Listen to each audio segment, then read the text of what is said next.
Ernesto Guevara was born in 1928 in Rosario, Argentina.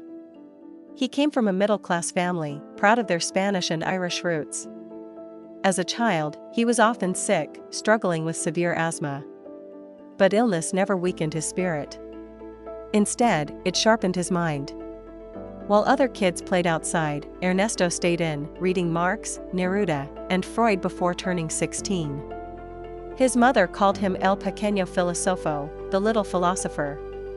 He was restless, brilliant, angry at injustice. He read about war, revolution, and rebellion, not as history, but as warnings.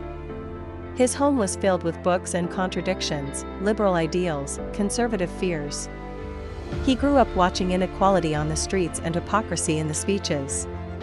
Even as a boy, he asked, why are some people born to suffer, and others to rule? And no one had an answer that satisfied him.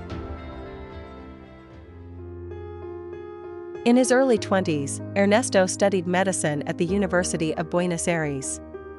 He wanted to heal people, but not just their bodies. A road trip across South America changed everything. Riding a motorbike through slums, mines, and leper colonies, he saw the raw face of poverty. He wrote in his journal, "I am no longer me. At least not the same me." The young doctor found his true illness, a sick system, not sick people. His journey transformed him from student to revolutionary. He started to believe that medicine alone couldn't cure injustice. Only action could.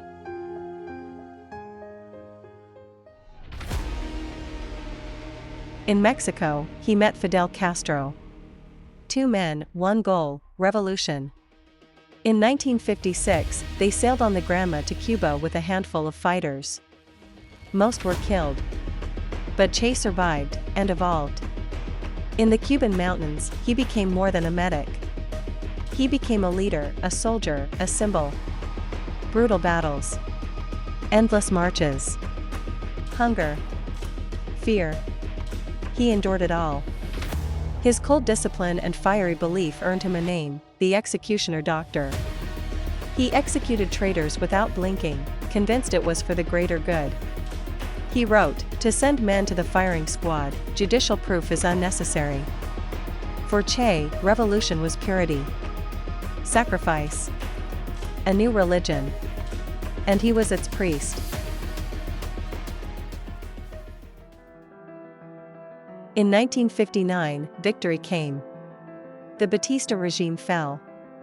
Che entered Havana not as a conqueror, but as a legend.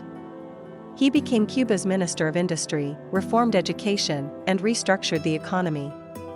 He spoke at the United Nations, challenging the world with fire in his eyes. He inspired millions, angered governments, and rejected comfort. But politics bored him. He craved struggle. He left Cuba, again chasing revolution, in Congo, then Bolivia. He didn't want to rule. He wanted to ignite. Bolivia was different. The people didn't rise. His forces shrank. His asthma returned.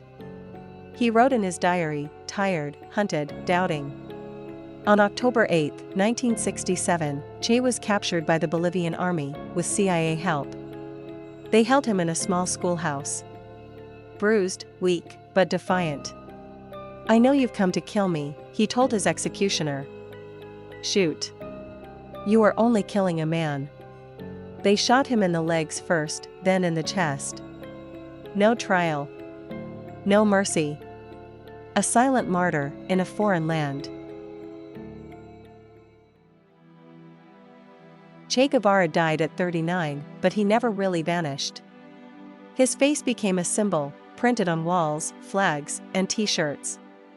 To some, he was a brutal killer. To others, a saint of revolution. His image burned into history, romantic, dangerous, unforgettable. His words still echo, "The true revolutionary is guided by great feelings of love. Love for justice. Love for the people. A rebel. A fighter. A contradiction." Che is gone. But the question he asked never died, What are you willing to fight for?